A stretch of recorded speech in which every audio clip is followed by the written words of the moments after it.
친구라는 이름만큼 우리 마음을 따뜻하게 해주는 단어가 또 있을까요? 오랜 세월을 함께 해온 벗이 있다는 것, 그 자체로 인생은 풍요로워집니다. 하지만 참으로 아이러니한 것은 가장 가까운 사이일수록 더 조심스럽게 다뤄야 할 부분들이 있다는 사실입니다. 오늘은 다산 정약용의 삶과 사상을 통해 친구 관계에서 무조건 숨겨야 할 네 가지가 무엇인지, 그리고 왜 그것이 평생의 우정을 지켜내는 지혜인지를 함께 살펴보려 합니다. 삶의 위로와 지혜가 되는 말씀을 전해드립니다. 구독과 좋아요로 함께 해주세요. 정약용은 긴 유배 생활을 겪으면서 인간관계의 본질을 뼈저리게 깨닫게 됩니다. 정조의 총애를 받으며 승승장구하던 시절, 그의 주변에는 수많은 사람들이 있었습니다. 그러나 유배형을 받자마자 간이라도 나눌 것 같던 친구들이 하나둘 등을 돌렸습니다. 심지어 평소 진심으로 믿었던 이들마저 그를 외면했지요. 그는 유배지에서 이렇게 토로했습니다. 내게서 등을 돌린 그들을 탓하겠는가? 속도 없이 그들에게 내 마음을 다 내준 나의 잘못이 더 크다고 말입니다. 이 고백 속에는 인간관계에서 가장 중요한 지혜가 담겨 있습니다. 아무리 친한 사이라 할지라도 모든 것을 다 드러내서는 안 된다는 사실 말입니다. 우리는 흔히 진정한 친구라면 무엇이든 털어놓을 수 있어야 한다고 생각합니다. 비밀도 없고 숨김도 없는 관계가 가장 좋은 우정이라고 여기지요. 하지만 정약용은 그 생각이 얼마나 순진한 환상인지를 깨닫게 해줍니다. 오히려 지혜로운 사람일수록 친구 앞에서도 지켜야 할 선이 있다는 것을 압니다. 그럼 지금부터 친구 관계에서 무조건 숨겨야 할 네 가지를 하나씩 들여다보겠습니다. 먼저, 당신의 성공과 자랑을 숨겨야 합니다. 사람은 누구나 자신의 성취를 인정받고 싶어 합니다. 특히 가까운 친구들에게 자랑하고 싶은 마음은 당연한 감정이지요. 새로 받은 승진 소식, 늘어난 수입, 자녀의 좋은 성적, 계획했던 일의 성공. 이런 기쁜 소식을 친구들과 나누고 싶은 마음은 자연스럽습니다. 그러나 정약용이 보기에 이것이야말로 가장 경계해야 할 일입니다. 아리스토텔레스는 친구 관계를 세 가지로 나누었습니다. 이익을 위한 우정, 즐거움을 위한 우정, 그리고 덕을 위한 우정이지요. 그는 덕을 위한 우정만이 진정한 우정이라 했습니다. 하지만 현실에서 순수하게 덕만을 나누는 우정이 얼마나 될까요? 대부분의 관계에는 이익과 즐거움이 섞여 있습니다. 그래서 내가 잘 되었다는 소식은 친구에게 기쁨보다는 묘한 감정을 불러일으키기 쉽습니다.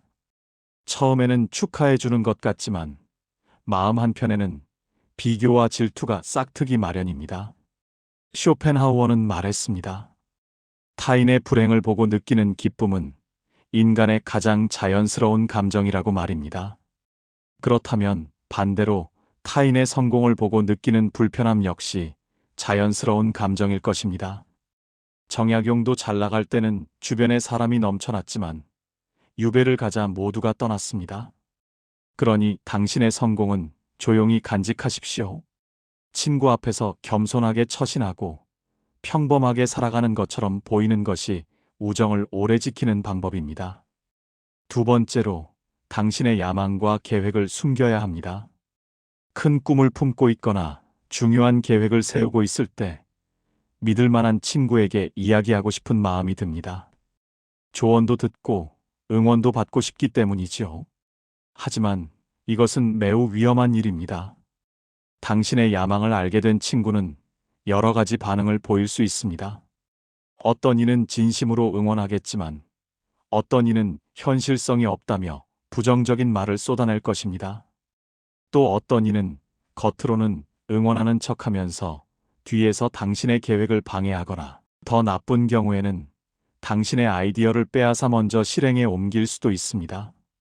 니체는 이렇게 말했습니다. 친구에게는 적의 능력이 있어야 한다고 말입니다. 진정한 친구라면 내가 높아지는 것을 두려워하지 않고 함께 기뻐할 수 있어야 합니다. 하지만 현실에서 그런 친구는 극히 드뭅니다. 대부분의 사람들은 자신의 위치가 흔들릴까 두려워하고 친구가 자신보다 앞서가는 것을 본능적으로 경계합니다.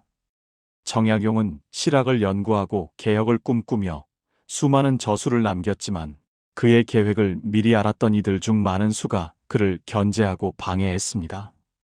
특히 유배 이전, 그가 정조의 신임을 받으며 여러 개혁안을 준비할 때 주변의 시기와 질투는 대단했습니다.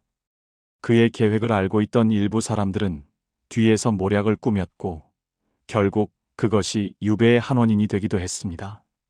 그러니 당신의 야망은 가슴속 깊이 간직하십시오. 계획은 실행에 옮기기 전까지 아무에게도 말하지 마십시오. 친구에게조차도 말입니다. 말은 퍼져나가기 마련이고 당신의 비밀은 곧 모두의 이야깃거리가 됩니다. 그리고 그 과정에서 당신의 계획은 왜곡되고 방해받을 것입니다. 진정 이루고 싶은 일이 있다면 조용히 혼자 준비하고 이루어진 후에 자연스럽게 드러나도록 하십시오. 세 번째로, 당신의 약점과 실수를 숨겨야 합니다. 이 부분에서 많은 분들이 의아해 하실 것입니다. 진정한 친구라면 내 약점을 알고도 받아들여주고 실수를 했을 때 감싸주는 사람 아닌가요? 물론 이상적으로는 그렇습니다. 하지만 현실은 다릅니다. 당신이 드러낸 약점은 언젠가 당신을 공격하는 무기가 될 수 있습니다. 쇼펜하우어는 인간관계에서 적절한 거리 유지의 중요성을 강조했습니다. 그는 고슴도치의 우화를 통해 이를 설명했지요. 추운 겨울, 고슴도치들은 추위를 이기기 위해 서로 가까이 붙으려 하지만 가까이 갈수록 서로의 가시에 찔립니다. 그래서 적당한 거리를 유지해야만 따뜻함을 나누면서도 다치지 않을 수 있습니다. 인간관계도 마찬가지입니다. 너무 가까워지면 서로에게 상처를 주게 됩니다. 정약용도 유배 생활을 통해 이를 깨달았습니다. 그가 친구들에게 자신의 모든 것을 보여주고 마음을 다 열었을 때 그것은 오히려 약점으로 작용했습니다. 상황이 어려워지자 친구들은 그 약점을 이용하거나 뒤로 물러서 버렸습니다. 과거의 실수, 성격적 결함, 가정의 문제, 이런 것들을 친구에게 털어놓는 순간 당신은 약점을 쥐어준 것과 같습니다. 친구가 변하지 않는다는 보장은 없습니다. 오늘의 친구가 내일의 적이 될 수도 있고 사소한 다툼으로 관계가 틀어질 수도 있습니다.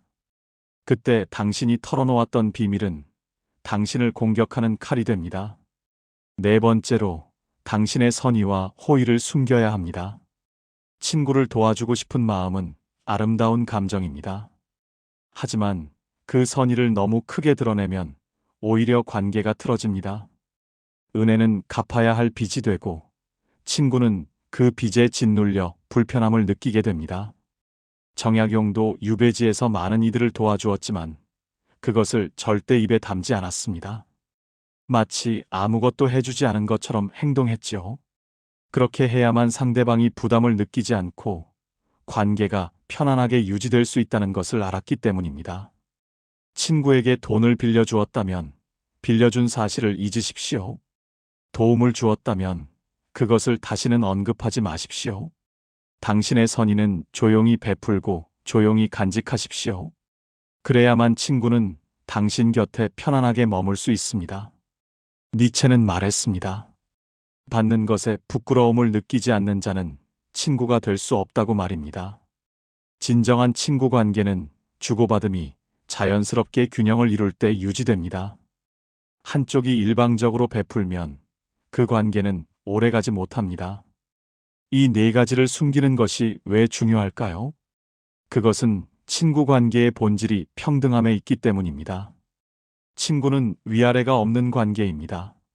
수평적이고 대등한 관계여야 합니다. 그런데 성공을 자랑하면 당신이 위에 있게 되고 야망을 드러내면 친구는 당신을 경쟁자로 여기게 되며 약점을 보이면 당신이 아래로 내려가고 선의를 과시하면 친구는 빚진 사람이 됩니다. 모두 평등함을 깨뜨리는 일입니다. 정약용의 사상 중 가장 중요한 것 중 하나가 바로 평등입니다. 그는 백성은 가난보다 불공정에 분노한다고 했습니다. 이는 친구 관계에도 그대로 적용됩니다. 친구 사이에 불평등이 생기면 그 관계는 서서히 무너집니다. 그래서 지혜로운 사람은 친구 앞에서 자신을 낮추거나 높이지 않습니다. 항상 평평하게 유지합니다.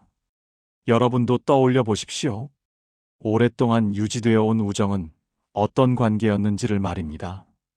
아마도 서로가 비슷한 위치에서 비슷한 속도로 살아가며 크게 자랑하지도 부탁하지도 않는 관계였을 것입니다. 때때로 만나 차 한 잔 마시며 담소를 나누지만 서로의 삶에 깊이 간섭하지 않고 적당한 거리를 유지하는 관계 말입니다. 그런 관계가 오래갑니다. 반대로 생각해 보십시오. 깨진 우정은 어떤 경우였는지를요. 한쪽이 크게 성공하여 자랑을 늘어놓았거나 큰 계획을 이야기했다가 배신당했거나 약점을 잡혀 이용당했거나 도와주었다가 은혜를 원수로 갚는 경험을 했을 것입니다. 모두 이 네 가지를 제대로 숨기지 못해서 생긴 일입니다. 쇼펜하우어는 고독의 가치를 강조했습니다. 그는 혼자 있는 시간이야말로 가장 평화로운 시간이라 했습니다. 사람과 함께하면 필연적으로 갈등이 생기고 상처를 주고받게 되기 때문입니다. 하지만 그렇다고 모든 관계를 끊고 혼자 살 수는 없는 노릇입니다. 인간은 사회적 동물이고 친구는 필요합니다. 그래서 지혜로운 사람은 친구를 가지되 적절한 거리를 유지합니다. 모든 것을 보여주지 않고 숨길 것은 숨기며 관계의 균형을 지킵니다. 정약용은 유배 생활 끝에 고향으로 돌아왔지만 예전처럼 많은 사람들과 어울리지 않았습니다.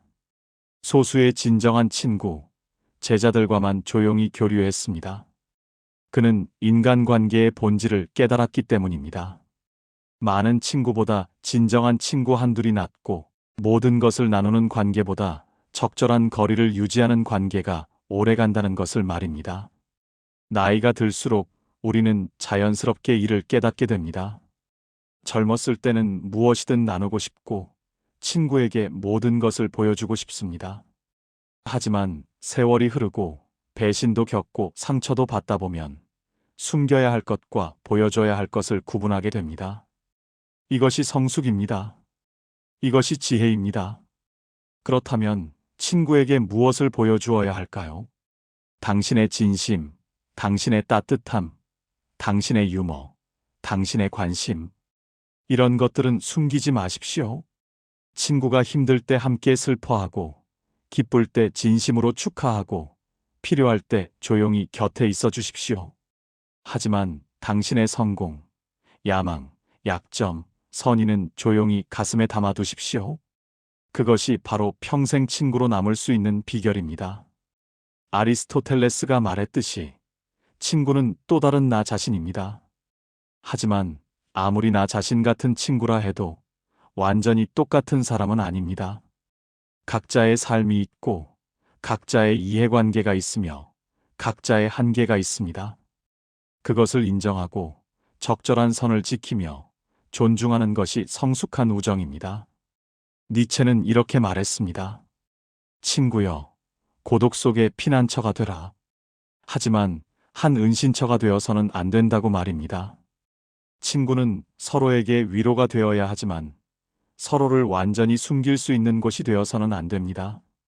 각자의 독립성을 유지하면서 필요할 때 함께하는 관계가 건강한 우정입니다. 정약용의 삶을 돌아보면 그에게 진정한 친구는 극소수였습니다. 유배지에서도 꾸준히 편지를 주고받으며 관계를 이어간 윤서유 같은 친구, 그리고 제자들 중 끝까지 그를 존경하며 따른 몇몇 사람들. 이들은 정약용의 성공을 질투하지 않았고 그의 계획을 방해하지 않았으며 그의 약점을 이용하지 않았고 그의 선의를 당연하게 여기지 않았습니다. 그래서 평생을 함께할 수 있었습니다. 결국 죽을 때까지 내 편이 되는 친구는 이런 사람입니다.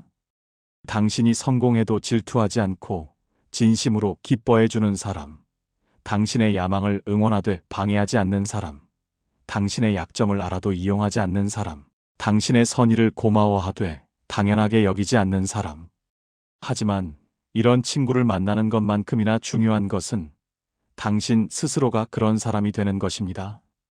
정약용은 말년에 이르러 인간관계에 대한 깊은 통찰을 얻었습니다. 그는 깨달았습니다. 진정한 우정은 모든 것을 나누는 데 있지 않고 적절히 숨기고 적절히 드러내는 균형에 있다는 것을 말입니다. 쇼펜하우어의 고슴도치처럼 가까우되 너무 가깝지 않고 멀되 너무 멀지 않은 거리. 그것이 바로 평생 우정의 비밀입니다. 오늘 이 이야기가 여러분의 소중한 우정을 지키는데 도움이 되기를 바랍니다. 그리고 나이가 들어서도 곁에 남아있는 진정한 친구 한두 명과 함께 따뜻한 차 한 잔을 나누며 조용히 미소 짓는 여유로운 노년을 보내시기를 진심으로 바랍니다. 이 영상이 도움이 되셨다면 구독과 좋아요 부탁드립니다. 여러분의 응원이 더 좋은 콘텐츠를 만드는 힘이 됩니다. 감사합니다.